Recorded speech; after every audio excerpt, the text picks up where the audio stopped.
thought it'd be interesting to maybe just walk a little bit through kind of my background because, I told Brian I'm probably the least experienced motorcycle person in the room because my whole career I've spent designing technology products. And so I worked for, Dell, computers running design there, my last job, and I was at Nike before that and Sony. And so my whole career was, spent designing, tons of products in different, categories, but all consumer electronics type things.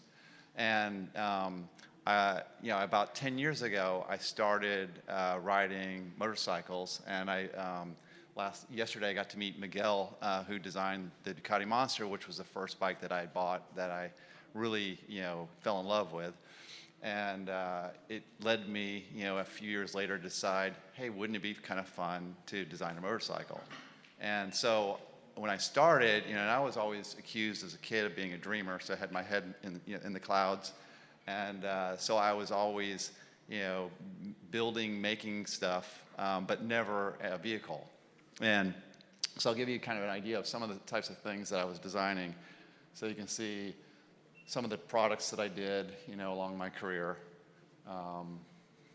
Stuff at Nike and Sony and Alienware and all over the place. And then, when I decided to design the bike, I started thinking about, first I was watching Greg Hegman build, a cafe racer from a Yamaha Virago. So I thought, man, that'd be kind of fun. Maybe I could do that. So I went out, and this bike started as a Yamaha Virago. So I bought a '93 Yamaha Virago. I stripped it down. I scanned the motor in 3D, and I started designing the bike. And, Greg's bikes were like 850s typically, but I thought, well, it'd be fun to do, something with a little more oomph. So I bought an 1100cc '93 Virago. And after I scanned it, and I bought a set of forks from a Ducati Monster around 2013, and I put those on the bike, and I realized that the front wheel was crashing into the motor. And I was like, man, I am way in over my head. So I started looking around for somebody to help me, and I called, I was living in Austin, Texas at the time, and I called Revival Cycles.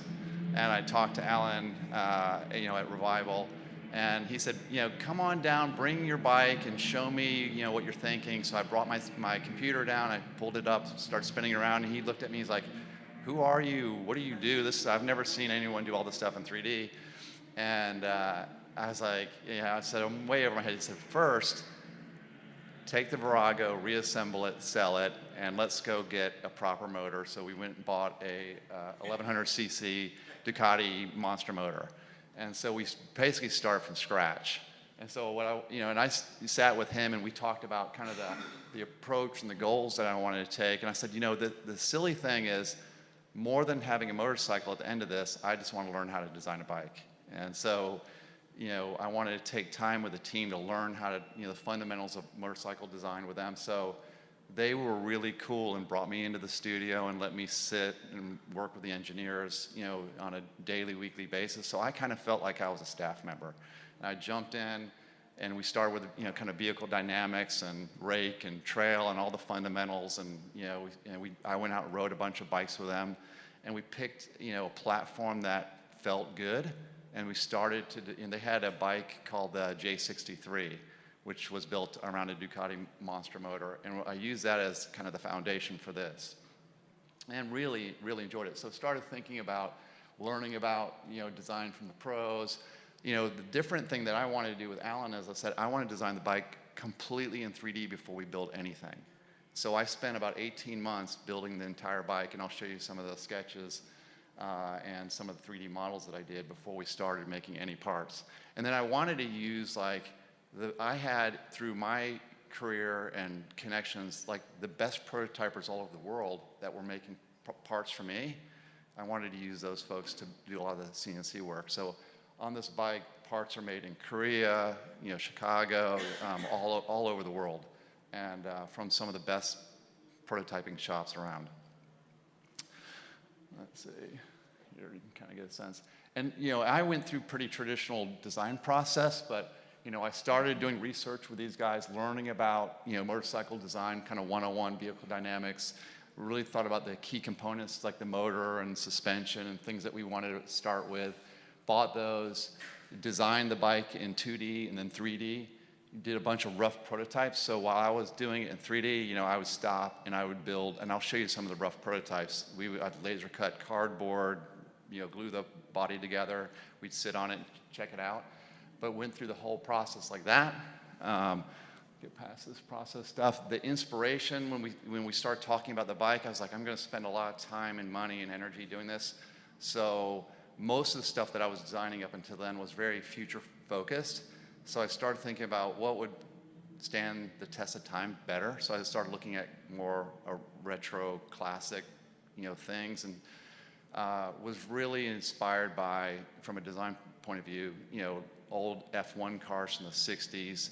There's something really not, awesome about the purity of the forms, tube, motor, it's very naive aerodynamically, but just beautiful. And so when we started doing initial concept ideation, this gesture, I really liked, and so we decided to make a tube, try to float it as much as we could off the engine, and that was kind of where we started. You can see some of my sketches.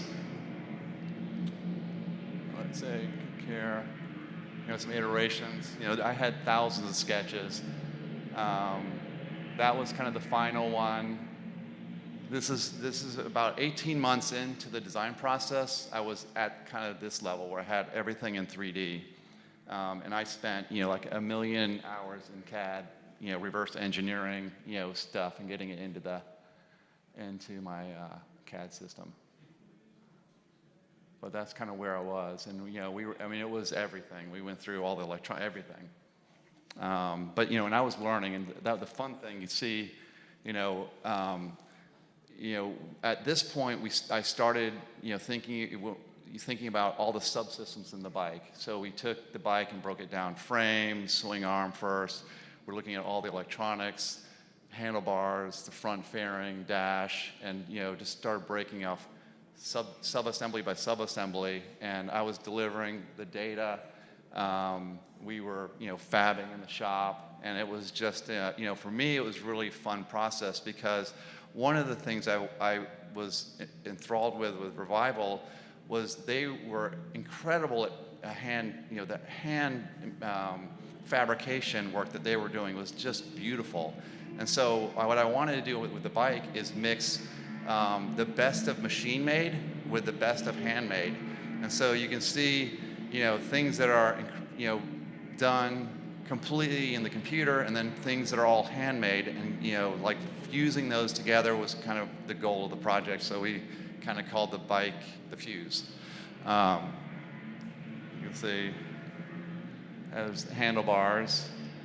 I had these machined in Chicago at a place called Models Plus, and they just did an outstanding job, because that was 2 blocks of aluminum that we started with and machined the handlebars. And the goal with that was to integrate all the electronics, the wires. I hid the clutch and and brake in that as well. And so all of that is just, I was trying to clean up and integrate as much as I could. Every time I was designing a sub-assembly, my goal was always like reduce as much as I can, hide and integrate as much as I possibly could. And that was the body. And so when I started with the body, I did a stringer model that's sitting in Alan's office. It was a black foam core. And then the second, it was like, the first model was sticking way back, so we were like, hey, this thing's too long, so we shortened it. And then I took the 3D data, and I sliced it, and I did a laser cut cardboard body, and we could sit that on the top of the frame and sit on it and see the proportions. So, and then once we were kind of happy with where that was going, I machined a foam one and gave that, to the guy at Revival who's building the body. And so that's how we kind of iterated through that. The body we built, the first approach we took was integrating the gas tank into the body, and which was a nightmare. We did it, it worked, and we had it being polished in Houston at a shop, and they polished through the aluminum into the gas tank. And pretty much the body, we tried to salvage it, we patched it, then we chromed it, and it just it got worse. And so we started again. So this one is a shell with a separate gas tank inside. You know, you can see the dash, you know, beyond the handlebars, that's all CNC machined as well. I made the windscreen in Korea at a company called Model Solution. You can see the dash assembly here. Here's Chris Davis putting it together. Poor Chris did a lot of like tweaking to get everything to fit, you know, perfectly, but he did a great job on this. And then there's the body being, you know, and the fairing being put together in the at Revival. Yeah. And the exhaust, you know, my original sketches had smooth flowing tubes, but once I saw the fabricator putting this together, we were like, it's so cool, like leave all the wells, it's so beautiful. Like that was one of the, I think, signature elements from a hand fabrication point of view that we just wanted to leave. But yeah. Oops. Foot pegs, I had these machined in Chicago, and my goal was just to clean this up and simplify this as much as possible, and yeah, came out nice. There it was before paint, and there it is after paint. So that gives you guys just I thought that would be a good setup for maybe some dialogue. We can talk about the build along the way, but that gives you kind of an idea of the process.